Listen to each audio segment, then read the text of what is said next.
Town swallowed by shadows, a place where the sun feared to tread.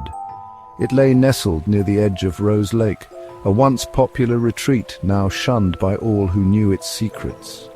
The stories spoke of a malevolent force, the Yaknuk, that haunted the town. They said it stole shadows, leaving behind empty shells of those it touched. Dakari, an explorer with a thirst for the unknown, scoffed at these tales. He sought tangible proof, not campfire stories. Armed with his camera and insatiable curiosity, he set out to uncover the truth behind Amber Morn's ghostly reputation. The whispers followed him, growing louder with each passing mile, fueling his determination to unravel the mystery. Dakari wasn't afraid. He craved adventure, the thrill of the unknown. Thick with a silence so profound, it felt like a living presence. Dakari pressed on, his jeep struggling against the overgrown path. Each turn brought him deeper into the heart of the forgotten. The once vibrant colors of his surroundings faded into a palette of grays and muted greens.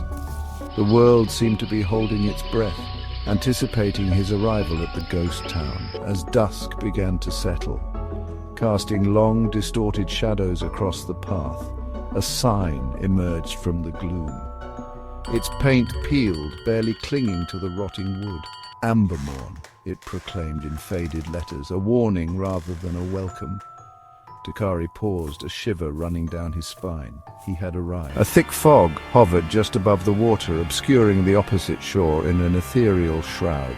The air, thick with the smell of decay and damp earth, sent a chill through Dakari that even the summer heat couldn't pierce. He stepped out of his jeep, camera in hand, drawn to the unsettling beauty of the lake. It was as if the lake itself held its breath, hiding a dark secret beneath its placid surface.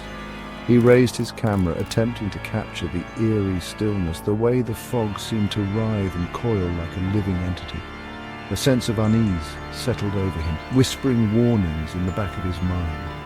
He couldn't shake the feeling that he was being watched, his every move scrutinized by unseen eyes. The silence was deafening, broken only by the mournful creak of a rusty swing set in the deserted playground. As Dakari ventured deeper, he noticed something peculiar.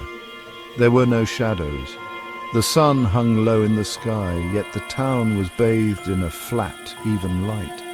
It was as if the very essence of shadow had been stripped away, leaving behind a stark, unsettling reality.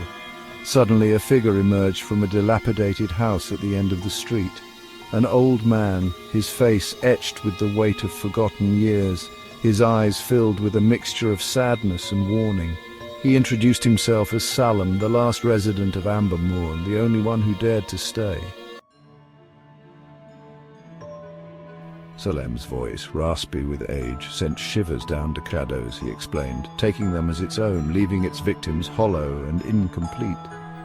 The town had once been vibrant, full of life and laughter, Salem recounted, his voice filled with a wistful longing. Then the Yaknuk came. One by one, the shadows began to disappear, until the town was left as it was now, a pale imitation of its former self. Salem warned Dakari to leave, to escape the clutches of the Yaknuk before it claimed him too. He spoke of a curse that befell those who lost their shadows, a fate worse than death, a life lived forever in the half-life. Dakari felt a growing sense of dread. He had dismissed Salem's warnings as the ramblings of an old man, but now, surrounded by the oppressive silence and the unsettling absence of shadows, doubt began to creep in. He turned to leave, to heed Salem's warnings, but it was too late. The air grew cold, the temperature plummeting as a chilling presence descended upon the town. The very air seemed to crackle with unseen energy. He looked down at his feet and his heart skipped a beat. His shadow, once a reassuring companion, was fading, dissolving into the encroaching darkness. The air crackled again and a cold, intangible presence enveloped him. He felt an icy coldness seep into his bones, a feeling of emptiness spreading through his chest. His vision blurred, and the last thing he saw was the look of sorrowful pity in Salem's eyes.